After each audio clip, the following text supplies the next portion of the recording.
الله من الشيطان الرجيم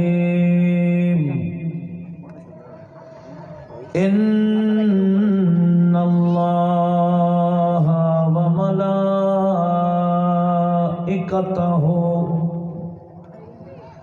يصلون على النبي يا أيها الذين آمنوا صلوا عليه وسلموا تسليما صلى الله على سيدنا محمد وآله وأصحابه وسلم اللهم صل على سيدنا مولانا محمد وعلى آل سيدنا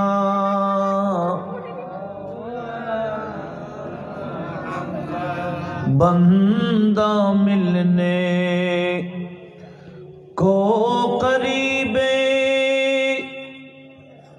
حضرت قادر گیا لمحہ باطن میں گھومنے جلوائے ظاہر گیا اللہم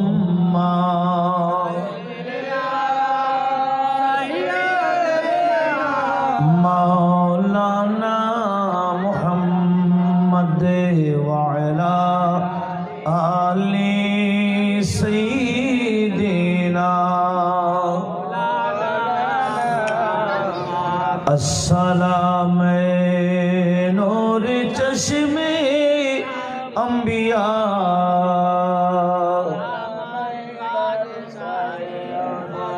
غوث اعظم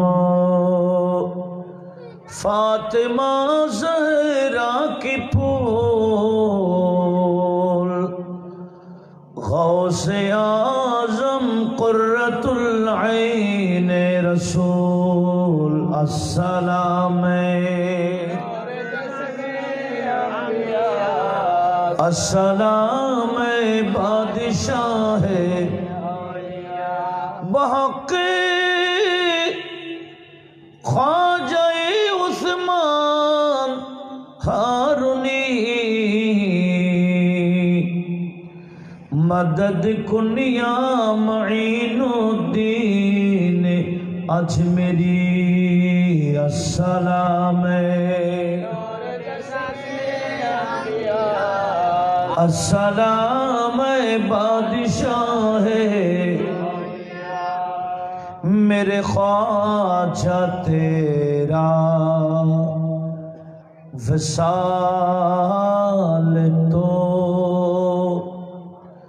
میرے خواجہ تیرا وصال تو شاہ انبیاء کا وصال ہے جو پہنچ گیا تیرے در فلک جو پہنچ گیا تیرے در فلک اسے رنج ہے نہ ملال ہے میرے خواجہ تیرا وصال تو میں غریب ہوں تو امیر ہے میں مریض ہوں تو مسیح ہے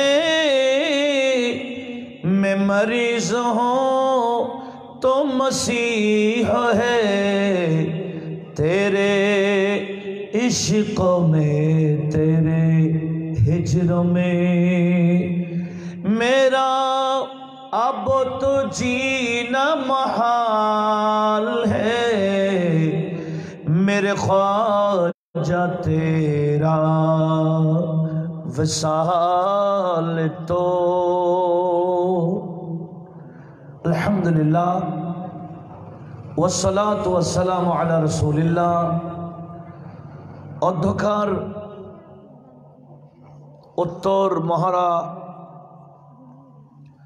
জান আলীর বাড়ির উৎসবে পবিত্র জশ্নে ঈদ মিলাদুন নবী বড় করে বলুন সাল্লাল্লাহু আলাইহি ওয়া আলিহি ওয়াসাল্লাম। ও খাজা গরিব নওয়াজ বন্দা নওয়াজ মাইনুদ্দিন চিশতি সঞ্জরি আজমেরি রাদিয়াল্লাহু তাআলা আনহুর उर्स पाक उपलक्षे आजकेर आजमुशान नूरानी महफिलेर सम्मानित सभापति हजरतुल अल्लामा जनाब मौलाना मुर्शिदुल आलम तैयबी साहेब क़िबला खतीब उत्तर मोहरा गौसिया जामे मस्जिद,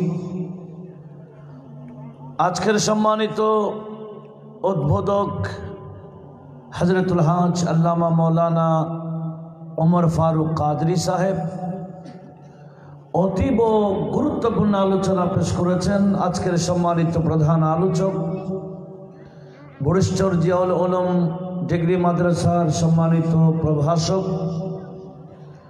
আখে আল করিম হজরতুল হাজ আল্লামা জনাব মৌলানা মুর্শিদুল আলম আল কাদরি সাহেব কিবলা মুদ্দাসিল্লুহ, উপস্থিত আমার মুরব্বী সমাজ, যুব সমাজ, ছাত্র সমাজ, বিশেষ করে পর্দার আড়ালে পর্দানশীন মা ও বোনেরা, রাহমানি ওয়া রাহমাকুমুল্লাহ।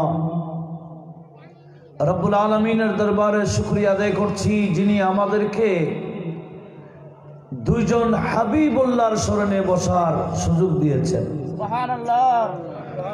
একজন হলেন নবীদের মধ্যে হাবিবুল্লাহ, আরেকজন হলেন ওলিদের মধ্যে হাবিবুল্লাহ। হাবিবুল্লাহ মানে যাকে আল্লাহ রাজি করেন। একটু জোরে বলুন না সুবহানাল্লাহ। আমরা চাই আল্লাহর সৃষ্টি চাই কাকে রাজি করতে? আল্লাহকে রাজি করতে। আর যাকে আল্লাহ রাজি করতে চান ওনার নাম হাবিবুল্লাহ। সুবহানাল্লাহ। আমার নবীও হাবিবুল্লাহ, গরিব নওয়াজও, একটু সবাই বলেন না করিম নওয়াজও হাবিবুল্লাহ। সেজন্য করিম নওয়াজের ইন্তেকালের পর ওনার কপালে লেখা উঠেছিল হাদা হাবিবুল্লাহ। সুবহানাল্লাহ। আমরা অনেক মুর্দাকে দেখেছি, অনেক বান্দাকে দেখতে গিয়েছি মারা যাওয়ার পর, কপালে কোনো লেখা দেখেছি? অনেক বুজুর্গানে দিন কপালের মধ্যে কলমা লিখে দেয়, কিন্তু দেখা যায় না, আঙ্গুল দিয়ে লিখে দেয়, দেয় না? কিন্তু দেখা যায় না। গরিব নওয়াজের ইন্তেকালের পরে ওনার কপালে লেখা উঠেছিল হাদা হাবিবুল্লাহ মাতা ফি হুব্বিল্লাহ। ইনি আল্লাহর হাবিব, আল্লাহর প্রেমেই উনি ইন্তেকাল করেছেন। একটু আওয়াজ দিয়ে বলুন মারহাবা। তো আমরা অনেক ভাগ্যবান দুই হাবিবের স্মরণে, তাও দুজনের মেরাজকে কেন্দ্র করে। এই মাহে রজবুল মুরাজ্জবে আমাদের নবীর মেরাজ হয়েছিল সরাসরি। আল্লাহ দাওয়াত দিয়ে নিয়ে গিয়ে সাক্ষাৎ দিয়েছিলেন এই মাসের 26 তারিখ দিবাগত রাতে, আর গরিব নওয়াজকেও মেরাজ দান করেছেন এই মাসের 6 তারিখ ইন্তেকালের মাধ্যমে। সুবহানাল্লাহ। আমার নবীজি সরাসরি সাক্ষাৎ করেছেন, আর গরিব নওয়াজ ইন্তেকালের মাধ্যমে আল্লাহর সাথে কি করেছেন? সাক্ষাৎ করেছেন। একটু আওয়াজ দিয়ে বলুন না সুবহানাল্লাহ। তো গরিব নওয়াজের যখন উরস, আমি ধারাবাহিক গরিব নওয়াজের জীবন বলে যাব। আপনারা শুনতে রাজি আছেন? গরিব নওয়াজের একেবারে শুরু থেকে যতটুকু পারি, এটা তো আর আজকে শেষ করা যাবে না, যতটুকু পারি ইনশাআল্লাহ ধারাবাহিক ওনার জীবনটা আমি বলে যাব। ওনার জীবন মানে শুধু শোনার নয়, ওই জীবনটা অনুসরণের জীবন। কথা বলুন ঠিক কিনা? গরিব নওয়াজকে অনুসরণ করলেও ওই বান্দাকে আমার আল্লাহ বন্ধু বানাই ফেলবে, ওলি বানাই ফেলবে। তাহলে গরিব নওয়াজকে অনুসরণ করার দরকার আছে কিনা বলি? তো যার কারণে আমি শুরু থেকে ওনার জীবনটা শুরু করব। উনি যখন মায়ের গর্ভে ছিলেন, গরিব নওয়াজ মায়ের গর্ভে থাকতেও ওনার মায়ের সাথে সাথে জিকির করতেন। আমরা তো মায়ের গর্ভে ছিলাম, আমাদের কি খবর ছিল? বর্তমান মায়েরাতে পেটে বাচ্চা নিয়ে টিভি দেখে, ডিশ দেখে, ধারাবাহিক নাটক দেখে। আর গরিব নওয়াজের আম্মা জান গরিব নওয়াজকে পেটে রেখে তাহাজ্জুদ পড়তেন, তাহাজ্জুদের নামাজের পরে জিকির করতেন। আর গরিব নওয়াজ মায়ের তালে তালে জিকির করতেন। তখন গরিব নওয়াজ কোথায়? মায়ের পেটে। তো এরকম আল্লাহর অনেক ওলি আছেন যিনারা মায়ের গর্ভের ওলি। গরিব নওয়াজ ছিলেন মায়ের গর্ভের ওলি। আর বড় পীর গৌসুল আজম উনি মায়ের গর্ভের ওলি না, গৌসুল আজম জিলানী মায়ের গর্ভের পীর ছিলেন। মায়ের গর্ভের কি? পীর। আর গরিব নওয়াজ বলেন এরকম বহু আল্লাহর ওলি আছেন যারা মায়ের গর্ভে থাকতেও কারামত দেখাইতেন। একটু আওয়াজ দিয়ে বলুন না সুবহানাল্লাহ। গরিব নওয়াজের আম্মা জান নাম হলেন বিবি উম্মুল বারা মাহে নূর। উম্মুল বারা মাহে নূর, এটা গরিব নওয়াজের আম্মার নাম। উনি বর্ণনা করেন, দুনিয়ার মানুষ, আমি যখন তাহাজ্জুদের নামাজের পড়ে জিকিরে পড়তাম, জিকিরে বসতাম, আমি দেখতাম আমার বাচ্চার আমার তালে তালে জিকির করত। আমার পেট থেকে আমি নিজে কানে আমার বাচ্চার জিকিরের আওয়াজ শুনতে পেতাম। জোরে বলুন সুবহানাল্লাহ। এমনকি গরিব নওয়াজের আম্মা বলেন, আমার এই ছেলে দুনিয়াতে আসার যখন টাইম কাছাকাছি আসছি, আমি ঘুম গেলে ঘুমের মধ্যে বড় বড় ওলিউল্লাহকে দেখতাম, শহর কুতুবকে দেখতাম, জামানার গৌসকে দেখতাম।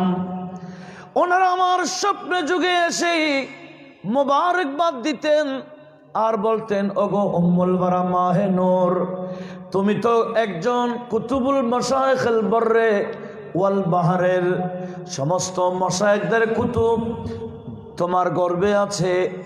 আমরা বড় বড় আল্লাহর ওলিরা তোমাকে মোবারকবাদ দেওয়ার জন্য আসছি। তুমি এক মহান কুতুবের মা হতে যাচ্ছ। জোরে বলুন সুবহানাল্লাহ। এগুলা কখন? গরিব নওয়াজ এখনো দুনিয়াতে আসেন নাই। গরিব নওয়াজ দুনিয়াতে আসার সাথে সাথেই ওনার মা বলেন, আমি দেখলাম আমার ঘর আলোকিত হয়ে গেল, সুগন্ধি ছড়িয়ে গেল।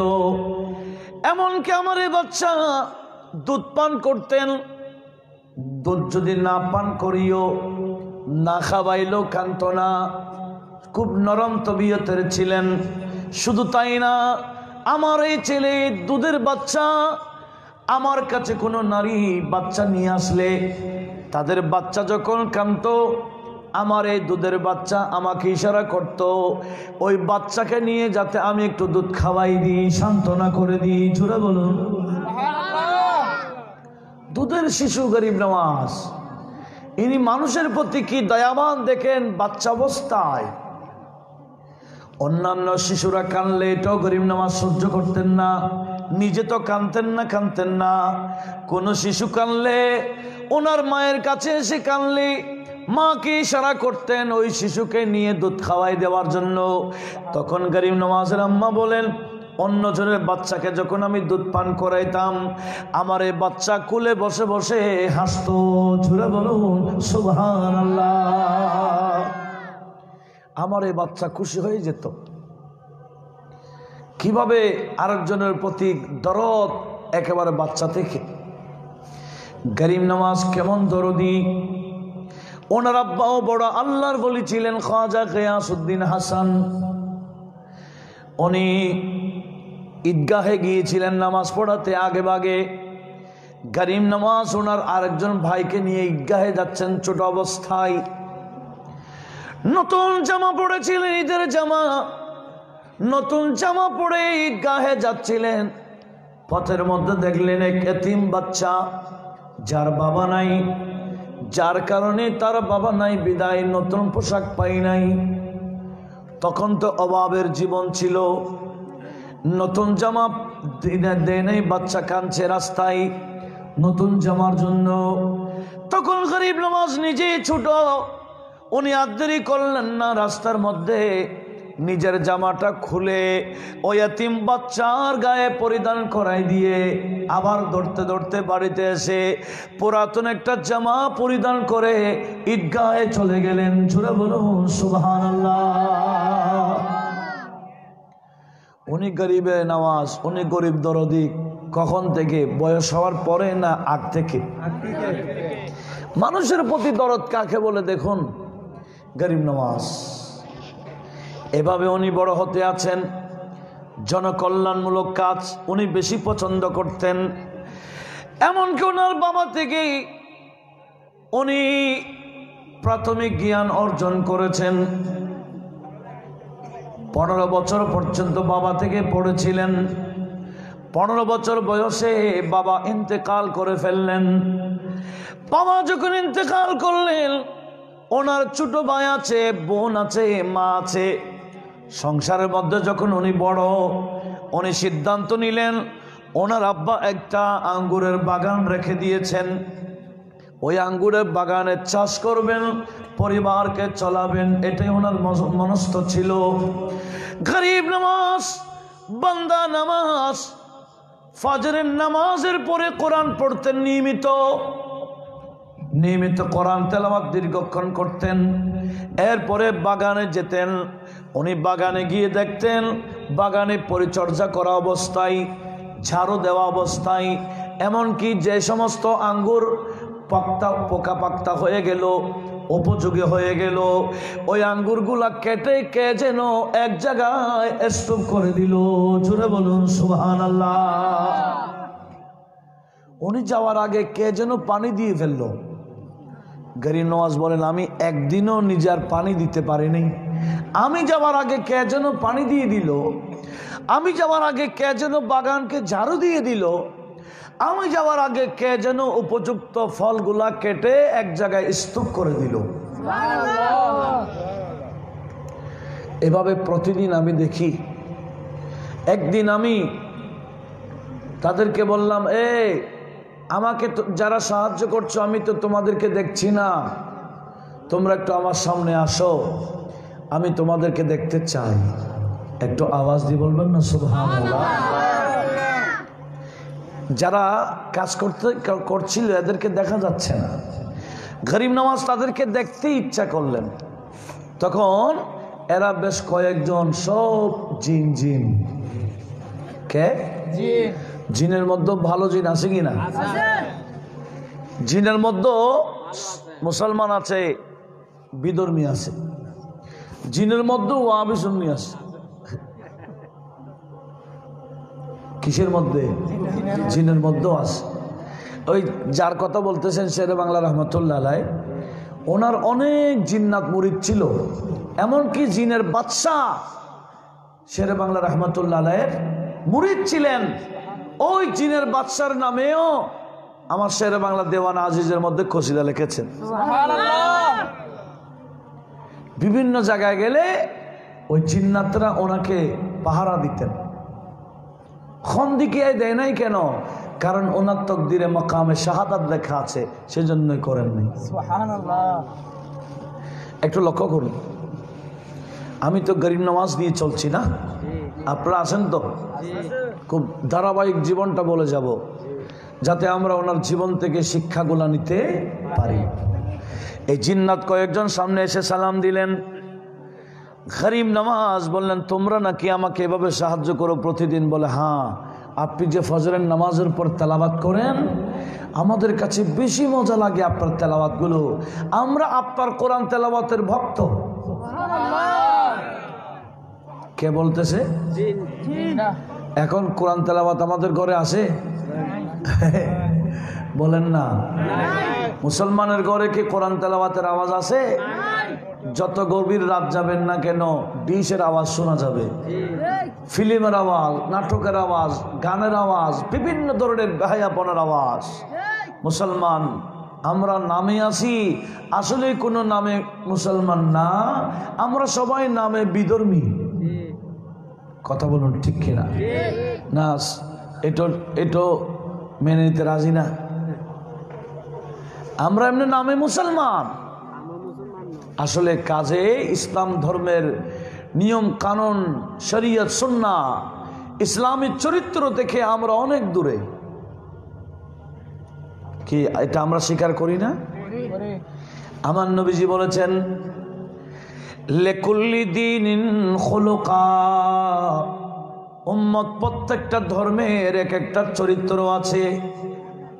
ইহুদি ধর্মের একটা চরিত্র, নসরের একটা চরিত্র, শিখের একটা চরিত্র, বুদ্ধিস্টের একটা চরিত্র, হিন্দুদের একটা চরিত্র। যত ধর্ম আছে তত চরিত্র আছে। আর আমি নবী তোমাদেরকে যে ধর্ম দিয়ে যাচ্ছি, এই ধর্মের নাম কি? আর একটু জোরে বলি। নবীজি বলেন, ওয়াখুলুকুল ইসলামি আল হায়া, আমি যে ধর্ম তোমাদেরকে দিয়ে যাচ্ছি, ওই ধর্মের চরিত্রের নাম হলো হায়া, লজ্জা, শরম। একটু আমাকে সাপোর্ট দেবেন। সত্য হলে সত্য বলবেন, আর মিথ্যা হলে মিথ্যা বলবেন। মুসলমানদের নারী বলেন, পুরুষ বলেন, এখন মুসলমানদের কাছে হায়া আছে কি? হ্যাঁ, হায়া নাই। আর আমার নবীজি বলেন, ইদা ফাতাকাল হায়া, উম্মত তোমার থেকে যখন হায়া যাবে গা, ফাসনা মা শিতা, তুমি মনে যা চাইবে তা করতে পারবা। আমাদের কিছু যুবক ভাইদেরকে দেখা যাচ্ছে না, পিকআপ কতগুলো ভাড়া করে রোডে রোডে নাচে। আপনাদের নজরে পড়ে নাই মনে হয়? এরকম দেখেন না মনে হয়? দিল্লি দেখলে আমাকে বলেন না। পিকআপ কতগুলো ভাড়া করে এরকম সাউন্ড সিস্টেম লাগাই দেয়, আর তুরফুলোর মতন আছে। লজ্জা করে? আবার অনেক ভাইদেরকে দেখা যায় এমন এমন প্যান্ট পরে, এদিকে ফাটা এদিকে সিরা, রান দেখা যায়, তার শরম লাগে না? হয়তো এদিকে নাইজেরি। হ্যাঁ, তাহলে এভাবে ড্রেস কিভাবে পড়তে পারে? জোড়া, তালি, ফাটা, সিরা, হায়া নাই বলেন না? কি নাই? হায়া নাই। আমাদের মা বোনরা ড্রেস পরে, এরপরে ওনাদের শরীর দেখা যাচ্ছে। এই শরীর, এই ড্রেসগুলা পরে কিভাবে বলেন না? হায়া কি? আমার এই কথার মধ্যে আপনারা কি একমত নয়? একটু বলেন না। একমত। সিয়াদ দিলে লাগাতার সিয়াদ দেওয়ার দরকার ছিল, তখন একটা পরিবেশ পাইতাম। এখন আমার শুরুটা আমার থেকে অনেক দূরে। এটা কি ধরনের হইল? চেয়ার দিলে পুরাই চেয়ার দেওয়া দরকার। এখন মানুষ নিচে বসতে পারে না, চেয়ারে বসলে তো সমস্যা নেই, লাগাতার চেয়ার দিলে একটু সুন্দর। একটু দূর শরীফ পড়েন, সালাতুনিয়া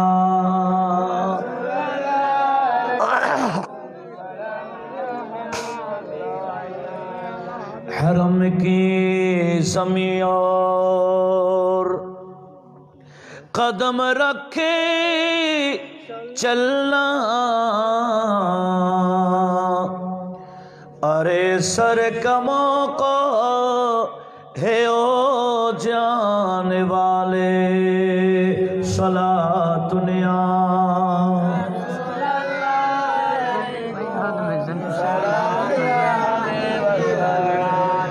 একটু লক্ষ্য করুন, মনোযোগ আছে? কি যদি হায়াত থাকতো এই টিভির সামনে মা ছেলে মেয়ে বাবা বেহায়াপনা ছবিগুলা দেখতে পারতো না। এখন বা জমাত ফিল্মগুলা দেখে কিনা? কি জামাত? আর একটু জোরে বলেন। পুরা জামাত সহকারে গোটা ফ্যামিলি এভাবে বেহায়াপনার ছবিগুলা দেখে নাটকগুলা দেখে কিভাবে হায়া নাই। আমার নবীজি বলেন আমার এই ধর্মের যেই ধর্ম তোমাদেরকে দিয়ে যাচ্ছি এই ধর্মের চরিত্রের নাম হলো হায়া। জুড়ে বলুন সুবহানাল্লাহ। আজকের ওয়াজটা শোনার পরে অন্তত আমরা নিজের পরিবারকে গাইড করতে পারি কি পারি না? একটু বলেন না। এই হায়া লজ্জা শরম আমাদের নিজের মধ্যে নিজের পরিবারের মধ্যে এই হায়া শরমের তালিমটা আমরা দিতে পারি। ছেলে মেয়েদেরকে লজ্জাশীল বানাইতে পারি, হায়ার তালিম দিতে পারি। আল্লাহ পাক আমাদেরকে আমল করার তৌফিক দান করুন। আমিন।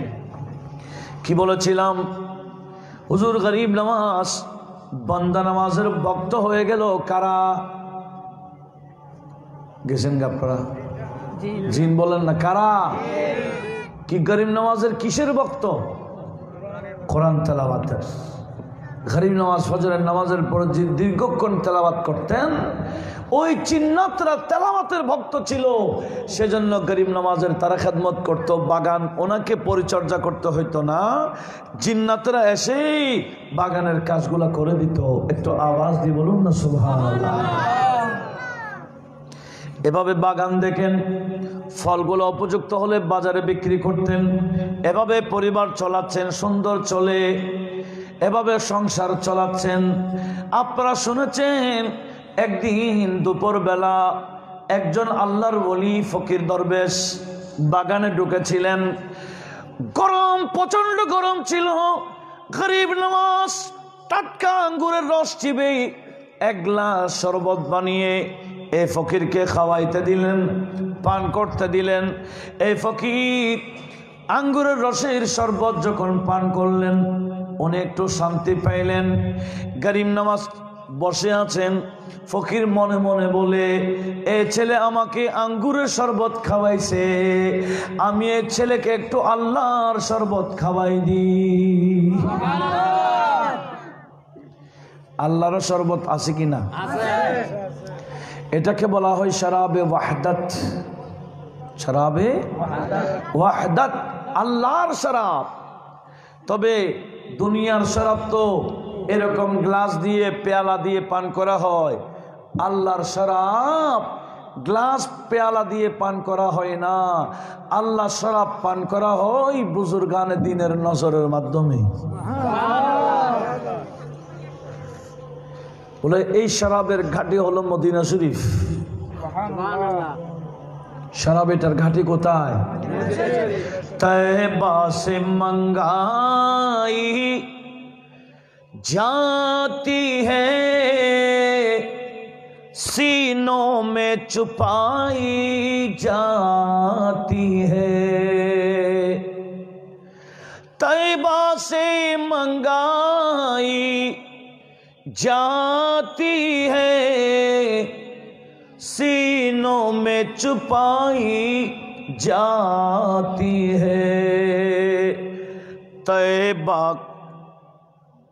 में अल्लाह के शराब तैबा से मंगाई जाती है, सीनों में छुपाई जाती है। अरे तौहीद के में प्यालों से नहीं नजरों से पिलाई जाती है। तौहीद के में प्यालों से नहीं नजरों से पिलाई जाती है। सलात दुनिया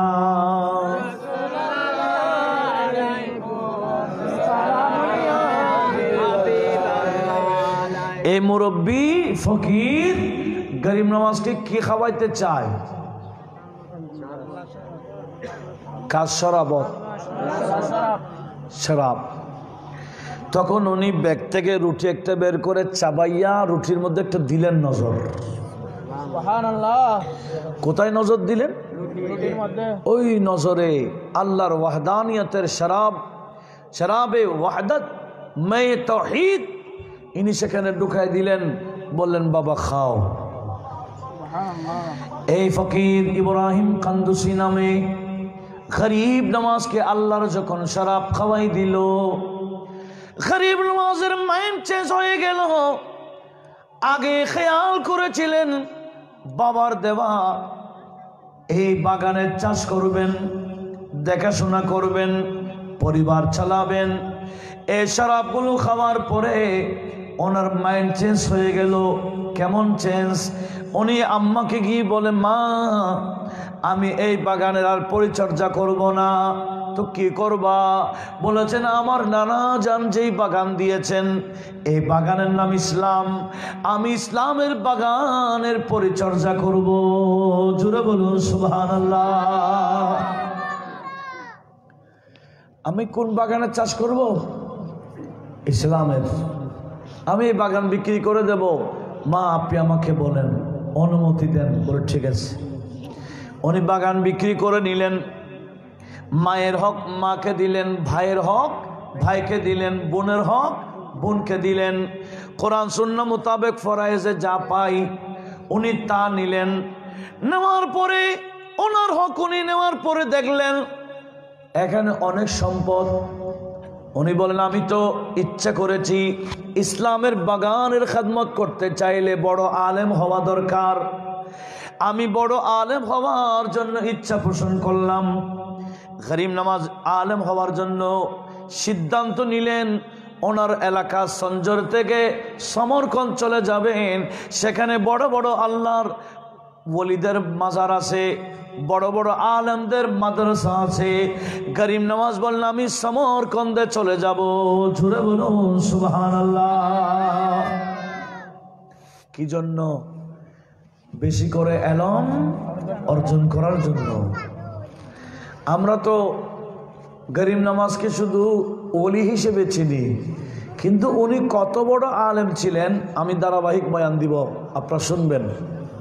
আল্লাহ শুনে আমাদেরকেও সেদিকে এগিয়ে যাওয়ার তৌফিক দান করুক। একটু জোরে বলুন না আমিন। কি বলছিলাম? ওনার হক উনি নিলেন, মায়ের হক মাকে দিলেন, ভাইয়ের হক বোনের হক তো দেন নাই। হ্যাঁ, এখন বোনের হক দেয়? এখন তো বোনের হক দিতে হয় না, বলে বিয়ে দিয়ে ফেলছি হয়েছে, এখান থেকে আর কিছু দেওয়ার দরকার নেই। দুনিয়ার মধ্যে বোনের হক যদি কেউ গসব করে, বোন যদি ইচ্ছা করে দিয়ে দেয় এটা অন্য কথা, কিন্তু বোনকে যদি হক না দেয়, বাবার সম্পত্তি দেখে যত জমিন দখল করেছে কিয়ামতের ময়দানে তত জমিনের মাটিগুলোকে আমার আল্লাহ ওই ভাইয়ের গলায় পরিধান করাই দিবে। এক ঘন্টা যদি দখল করে, এক ঘন্টার মধ্যে যত কোটি টন। আপনি মনে করেছেন শুধু জমিন, এটা এই জমিনের পর আসা জমিন আছে, হ্যাঁ, যত কোটি টন হবে সব মাথায় উঠাই দিবে। আমরা কি নিতে পারবো? যদি নিতে পারেন দখল করেন গা, আর যদি নিতে পারবেন না এখন থেকে হুঁশ করেন। প্রত্যেকের হক আপন আপন হক সবাইকে বুঝাই দেন। আল্লাহ সবাইকে বোঝার তৌফিক দান করুন, আমিন। কারণ জায়গা জমির দাম বেড়ে গেছে, এখন হক নিয়ে টানাটানি বেশি। কথা বলুন ঠিক কিনা? এদিকে নাই? কোথায় নাই? সব জায়গায় আছে, সব জায়গায় আছে। কারণ জায়গা জমিনের কি, এক সময় তো এক কাপ চা দিয়ে বলে যা খাগা, জায়গা দিয়ে ফেলছে। কি খাওয়াইছে? শুধু এক কাপ চা, বেলা বিস্কুট দিয়ে জমিন একখানি দিয়ে ফেলছে। জমিন এটা এই জমানা এটা নাই, এখন এক বিঘত কেউ ছাড়বে না। কথা বলুন ঠিক কিনা? আসুন কি বললাম, গরিব নওয়াজ সবার হক সবাইকে দিয়ে দিলেন। নিজের হক যখন হাতে নিলেন, দেখলেন অনেক সম্পদ। উনি বলে এতগুলো সম্পদ আমি কি করব? হ্যাঁ, আমার যা প্রয়োজন আমি তা রাখবো, বাকি সম্পদগুলো আমার এলাকার গরিব মিসকিনের মাঝে আমি নিজেই গিয়ে বন্টন করব। উনি নিজেই যার নিজের জন্য প্রয়োজন এগুলা আলাদা করে বাকি সম্পদগুলো, বাকি পয়সাগুলো থলের মধ্যে নিয়ে এলাকার গরিব মিসকিনের ঘরে ঘরে গিয়ে গরিব নওয়াজ নিজের হাতে বন্টন করে রাস্তায় যখন আসছেন, আগে সবাই ওনাকে হাসান হাসান বলে ডাকতো। এখন যখন গরিব মিসকিন ওনার সম্পদগুলো বন্টন করে রাস্তায় আসছে, সবাই এখন ওনাকে হাসান বলে ডাকে না, সবাই ওনাকে ইয়া গরিব নওয়াজ, ইয়া গরিব নওয়াজ বলে আহ্বান করা শুরু করে দিল। জুড়ে বলুন সুবহানাল্লাহ। এখনো মঈনুদ্দিন হাসান বললে কয়জনে চিনবে, কিন্তু গরিব নওয়াজ বললে বাচ্চা বাচ্চা চিনবে, বাচ্চারাও চিনবে। এ কথা ঠিক কিনা বলেন? গরিবুন নওয়াজি দিখাতে हैं ख्वाजा, गरीबुन नवाजी गरीबुन नवाजी। अस्सलाम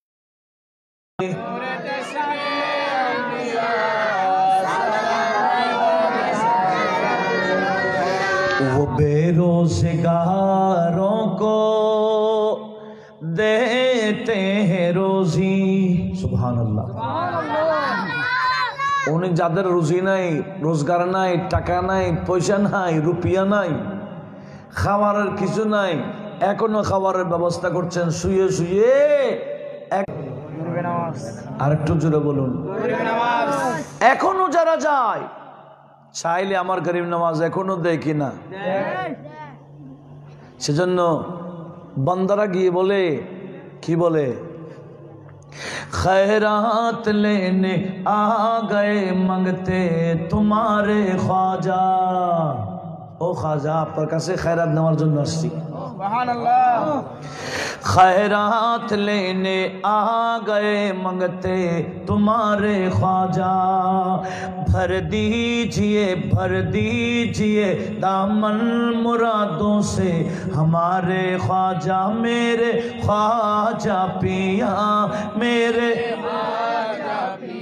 सबाई मोहब्बते मेरे ख्वाजा पिया, मेरे ख्वाजा पिया, मेरे ख्वाजा पिया, मेरे ख्वाजा पिया। खैरात लेने आ गए मंगते तुम्हारे ख्वाजा। भर दीजिए दामन मुरादों से हमारे ख्वाजा, मेरे ख्वाजा पिया,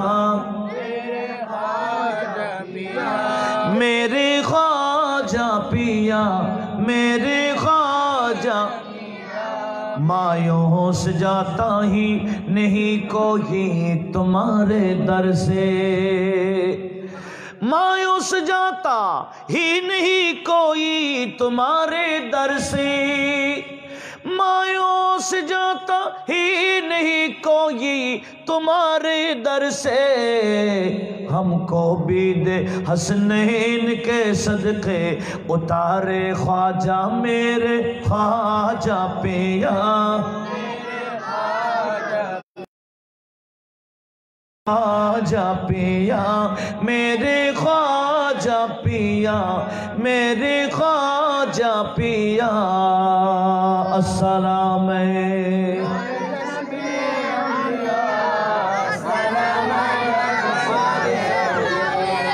কি বলছিলাম? এখন নাম সুবহানাল্লাহ বলবেন। তখন ওনার বয়স 15 বছর। গরিব নওয়াজ ব্যাগ থেকে শুকনা খাবার দিয়ে দিলেন। খাওয়ার পরে এই দুজন বলছে, বাবা আমরা তো খাইছি, আগামীতে কি খাবো? তোমার কিছু পয়সা টয়সা থাকলো দাও না। গরিব নওয়াজের হাতে যেটা থলে ছিল পয়সার পুরা থলে সহ দিয়ে দিলেন।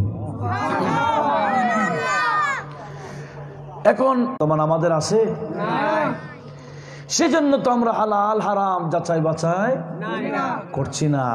হালাল খাই, হারামকে আর ছাড়ি? এটা কি ইন্টারেস্ট বলে বলে খাই, মানে মজা?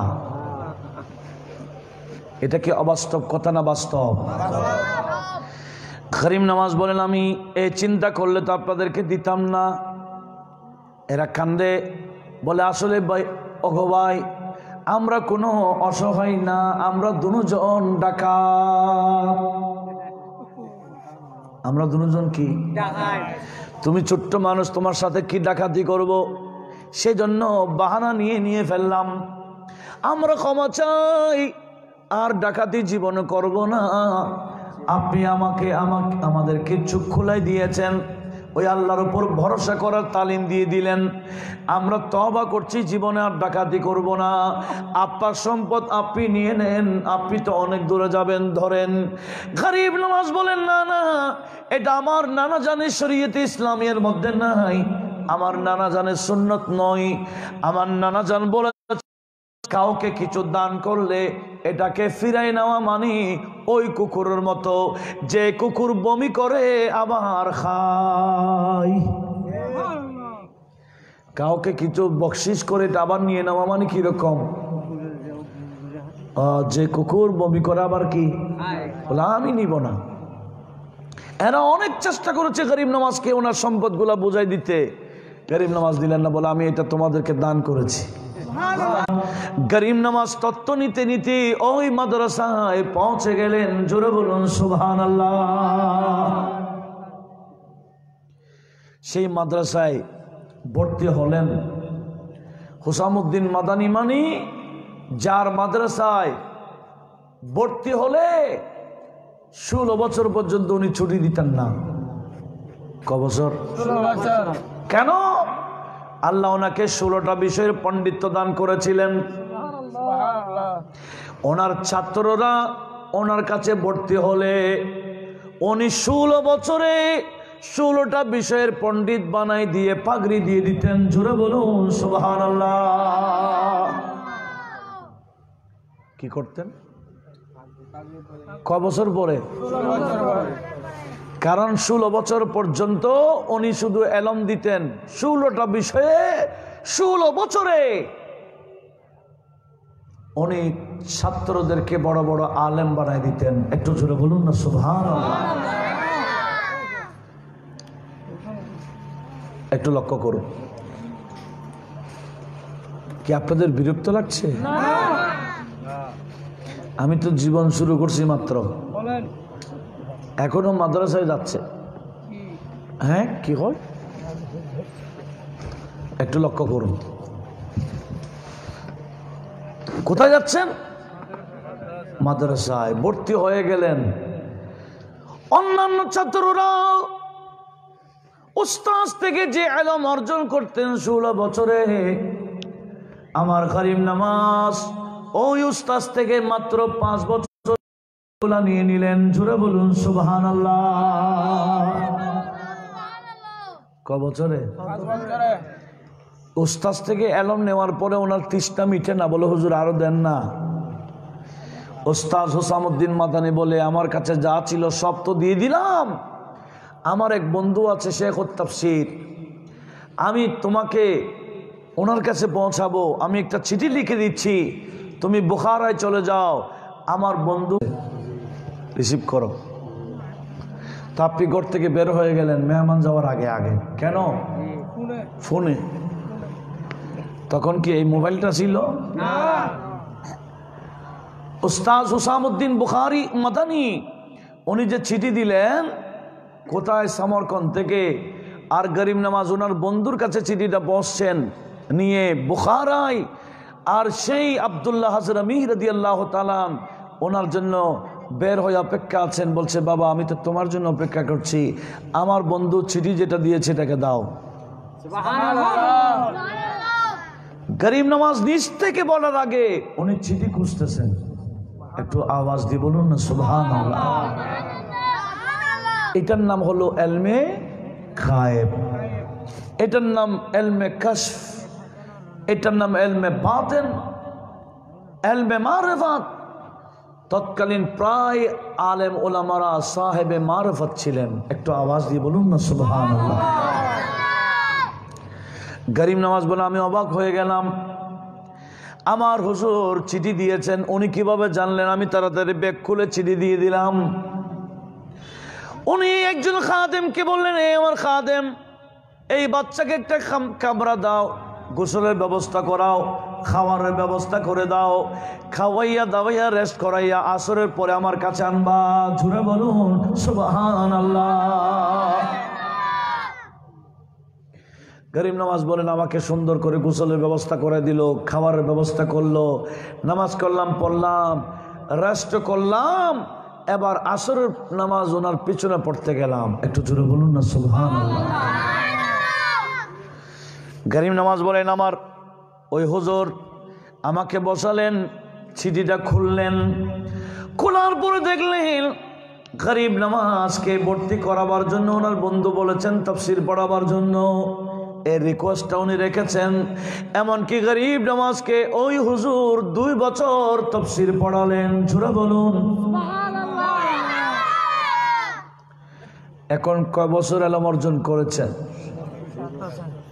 7 বছর। 5 বছর ওই হুসামউদ্দিন মাদানির কাছে পড়লেন, আর 2 বছর আব্দুল্লাহ হাজরামির কাছে তাফসীর পড়লেন। একটু আওয়াজ দিয়ে বলুন না সুবহানাল্লাহ। সেখান থেকে পাগড়ি নিয়ে গরিব নামাজ রওনা হয়ে গেলেন, এমনকি বুখারা থেকে বাগদাদে চলে গেলেন। কোথায় চলে গেছেন? বাগদাদ। তখন বাগদাদের মধ্যে হুজুর বড় পীর গৌসুল আজম জিলানী সশরীরে ছিলেন। একটু জোরে বলুন না। কোন শরীফে? বাগদাদ শরীফ। আর তৎক্ষণিক গরিব নামাজ উনি বাগদাদে পৌঁছে গেলেন গৌস পাকের আস্তানা শরীফে, কারণ গৌসে পাক ছিলেন ওনার আম্মার আপন জেঠতো ভাই। বুঝেন নাই মনে হয়? গরিব নামাজের আম্মার কি আপন জেঠতো ভাই ছিলেন। সাক্ষাৎ বলছে তুমি আসছো? বলে হুজুর আসছি।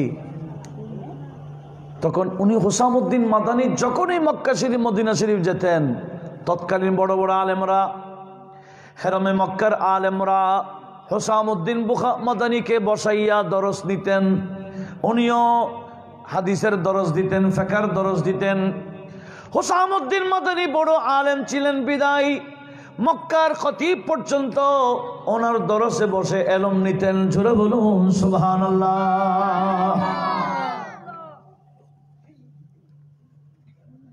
এখন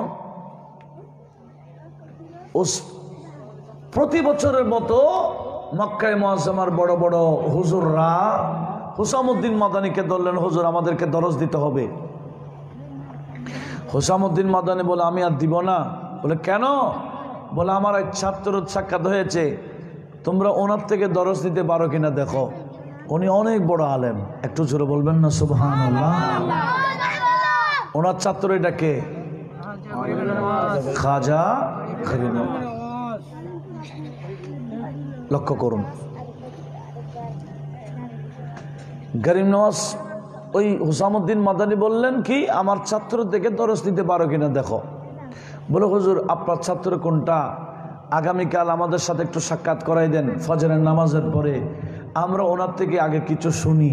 একটু বলুন না সুবহানাল্লাহ। আমাকে দিছেন সব বাচ্চা কাচ্চা সামনে, আর পিছনে বসে আছেন শ্রোতারা। এটা কি পরিবেশ? ওয়াজের জন্য পরিবেশ লাগে, এটা পরিবেশ হয় নাই। না না না, একটু ধরে শরীফ পড়েন। সালাতুনিয়া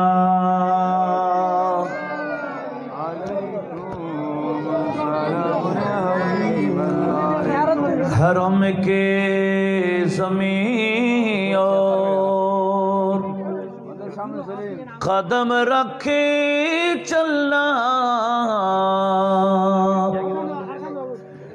अरे सर का मौका है ओ जाने वाले। सलात दुनिया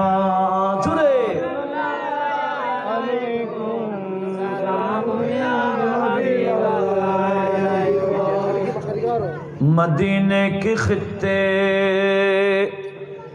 खुदा तुझे को रखे, गरीबों फकीरों को ठहराने वाले सलात नियाज़ जुरे।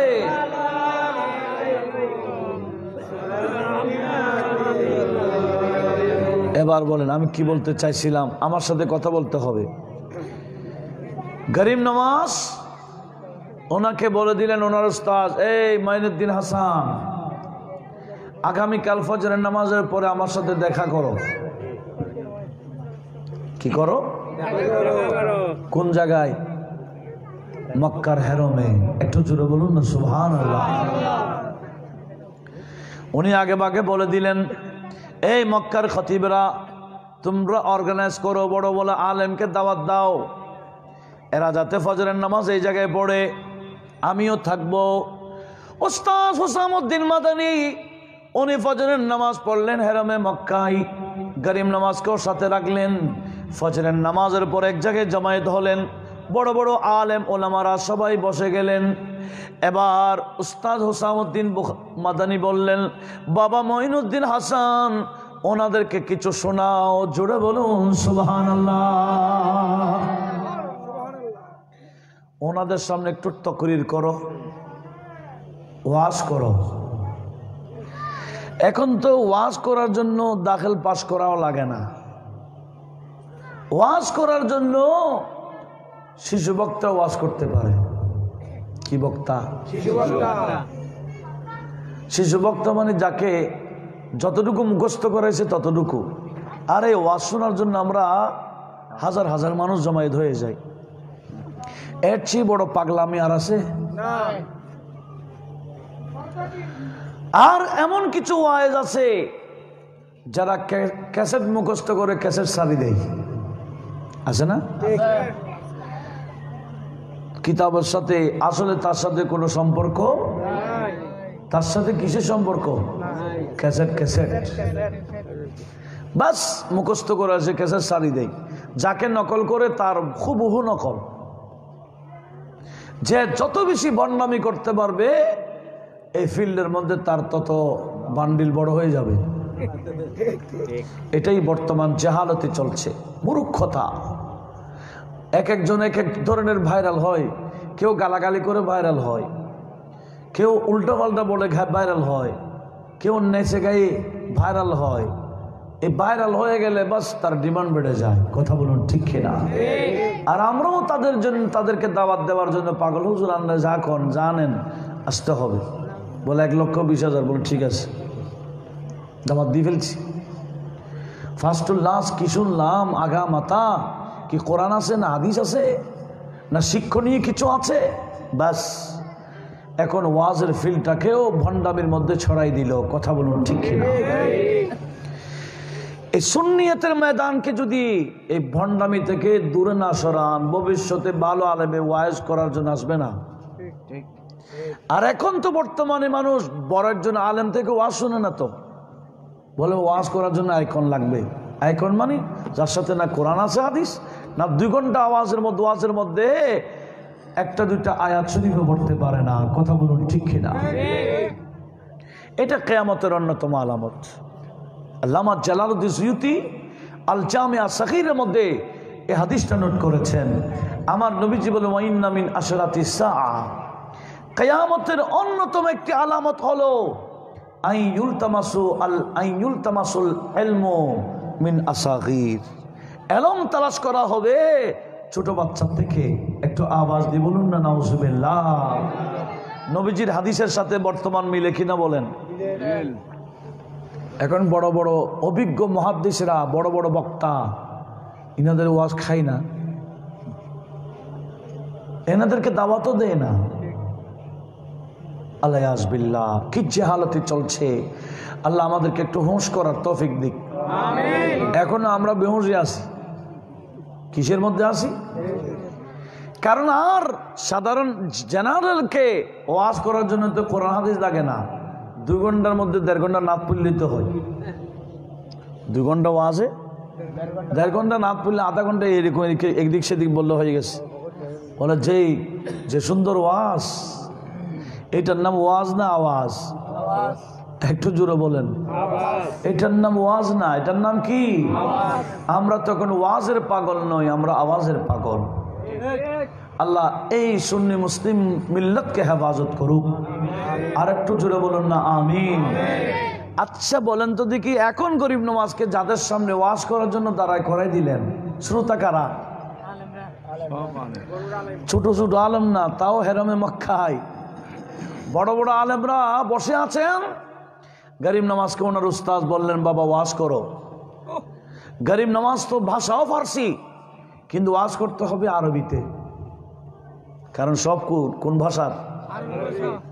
আমার গরিব নওয়াজ উস্তাদের হুকুমে দাঁড়িয়ে গেলেন, 2 ঘন্টা ওয়াজ করলেন কোরআন সুন্নাহ দিয়ে, এমন ভাবে গুরুত্বপূর্ণ ওয়াজ করে দিলেন।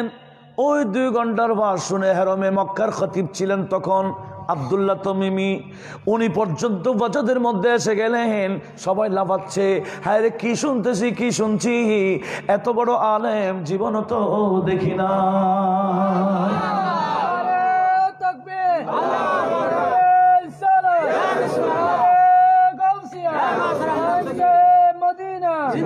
আমার গরিব নামাজ 2 ঘন্টা ওয়াজ করে তাদেরকে পাগল করে দিলেন।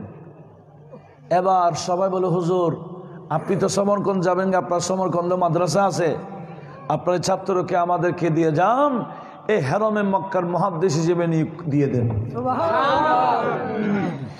আমার গরিব নামাজ হেরমে মক্কার মুহাদ্দিস ছিলেন, বহু বছর সেখানে হেরম শরীফে হাদিস পড়াইছিলেন। তারপরে পীরে কামেল ধরার জন্য উনি ঘুরতে ঘুরতে উসমানে হারুনিকে বেছে নিয়েছেন। আমি কি বলতে চাচ্ছিলাম, গরিব নওয়াজ কি ছোটখাটো আলেম? কত বড় আলেম। আমার বড় পীর, উনি কি ছোটখাটো আলেম? বড় পীরের মাদ্রাসা, যে মাদ্রাসায় পড়তেন ওই মাদ্রাসার টিচারও হইলেন। যে মাদ্রাসা থেকে পড়াশোনা করেছেন বড় পীর, সে মাদ্রাসার কি হলেন? তো উনি টিচার হওয়ার পরে উনি কোটা নির্ধারণ করে দিয়েছেন। গরিব গৌস পাক বাগদাদের নিজামিয়া মাদ্রাসার মধ্যে বছরে 3000 ছাত্র ভর্তি করাতেন। ওই 3000 ছাত্রদেরকে 1 বছর কোর্স করে তাকে জগৎ বিখ্যাত মুহাদ্দিস, মুফতি, মুফাসসির বানিয়ে জগৎ বিখ্যাত ওলি বানাই দিতেন। জোরে বলুন সুবহানাল্লাহ। বছরে কয় হাজারকে? এভাবে 33 বছর পড়াইছেন। এবার বলেন, গৌস পাক জগৎবাসীকে কত হাজার আলেম উপহার দিয়েছেন? 3000 যদি বছরও হয়, 33 বছরে কয় হাজার? 99,000। 99,000 আলেম উপহার দিয়েছেন আমার বড় পীর। আর আমরা তো ওনাকে পীরানে পীর হিসেবে চিনি, শুধু ওলি হিসেবে চিনি। উনি যে কত বড় আলেম সেটা তো জানি না। আমার গৌসুল আজম মেজবান্ডারি, ওনাকে বড় ওলি হিসেবে চিনি, উনিও জগৎ বিখ্যাত আলেম ছিলেন। একটু আওয়াজ দিবেন না সুবহানাল্লাহ। উনি তৎকালীন ক্যালকাটা আলিয়া থেকে স্বর্ণ পদক পেয়েছিলেন। হুগলিতে পড়াইছিলেন বহু বছর, ক্যালকাটাতেও পড়াইছিলেন, এদিকে যশোরও পড়াইছিলেন। বিভিন্ন জায়গায় জায়গায় উনি মাদ্রাসায় পড়াইছিলেন। ছোটখাটো আলেম ছিলেন না, জগৎ বিখ্যাত আলেম ছিলেন গৌসুল আজম মেজবান্ডারি। একটু আওয়াজ দিয়ে বলুন মারহাবা। তা আমরা তো অনেকে মনে করি আলেম এক জিনিস, ওলি আর এক জিনিস। এটা আমাদের ভুল। যে যত বড় আলেম আমার আল্লাহর দরবারে উনি তত বড় ওলি। সেজন্য তো বড় পীর বলেছেন, দারাস্তুল ইলমা হাত্তা সিরতু কুতুবা। আমি কুতুব এমনি হইনি, দরস ইলমে ইলম অর্জন করতে করতে করতে করতে পড়াশোনা করতে করতে আমি আব্দুল কাদের জিলানী কুতুবুল আকতাব হয়েছি। এখন তো এলমের দিকে মানুষ কোনো ধাবিত নাই। পীর, অনেকে পীর হলো, তার কাছেও কোনো শরীয়তের এলম নেই, তখন ওখানে শরীয়ত বিরোধী কাজ চলে। কারণ শরীয়ত বিরোধী কিনা এটা জানার জন্য তো ওনাকে আলেম হওয়া লাগবে, উনি তো শরীয়ত জানে না। তখন ওনার দরবারকে কেন্দ্র করে ভণ্ডামি শুরু হয়ে যায়, শরীয়ত বিরোধী কাজ চলে, নারী পুরুষ একসাথে নাচে। কথা বলুন ঠিক কিনা? আপনারা রাগ করতেছেন মনে হয়, যেটা বর্তমান চলছে আমি সেটাই তুলে ধরতেছি। আল্লাহ পাক সুবহানাহু ওয়া তাআলা এই সুন্নিয়তকে ভণ্ড মুক্ত করে দিক। আমিন। আমরা কখনো ভণ্ডকে সাপোর্ট করতে পারি না। আজকে ওই ভণ্ডদের কারণে বাতিলরা এই ওরস না জায়েজ, ওটা না জায়েজ, সেটা না জায়েজ বলার সুযোগ পাচ্ছে ভণ্ডদের কারণে। কথা বলুন ঠিক না? ওরস যদি শরীয়ত সম্মত হয়, সে ওরসকে না জায়েজ বলার কোনো সুযোগ আছে? এখন তো ওরস মানে ব্যানারে অমুক শাহের ওরস, স্টেজে গায়িকা, স্টেজে কি হাই রে, ওরসকে তো জবে করে দিছে। তো ওইটা কি আমরা জায়েজ দিব? কথা বলেন না। আমরা যারা আহলে সুন্নাত ওয়াল জামাতের অনুসারী ওরসকে হালাল বলি, জায়েজ বলি, আমরাও কি ওরসকে জায়েজ বলবো? কখনো না। হককে হক বলতে হবে, ভণ্ডকে ভণ্ড বলতে হবে। কথা বলুন ঠিক না? আজকে ভণ্ডরা মন গড়া উরস করে মূল উরসকে প্রশ্নবিদ্ধ করে ফেলেছে। ভণ্ড ফকির বের হয়ে ভণ্ড ওলি দাবি করে মূল ওলিউল্লাহর উপর আঘাত আনছে। কথা বলুন ঠিক না? এই ভণ্ডদের ব্যাপারে অবশ্যই সতর্ক থাকা দরকার।